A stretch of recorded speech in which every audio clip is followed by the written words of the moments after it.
तो मैं मेरे नौजवानों और बुजुर्गों और बच्चों और बहनों, आपको पता है मैं आपके पास क्यों आया हूं? क्यों आया हूं? क्योंकि हमारा जो नुमाइंदा था, जिसको आपने वोट दी थी, वो लोटा हो गया।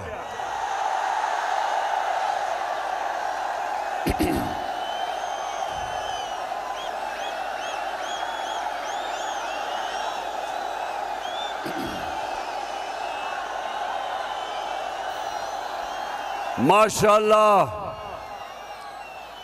मेरे सारे नौजवान बल्कि बच्चे भी जानते हैं कि लोटा क्या होता है। लोटा सिर्फ वो नहीं होता जो गुस्ल खाने में इस्तेमाल किया जाता है।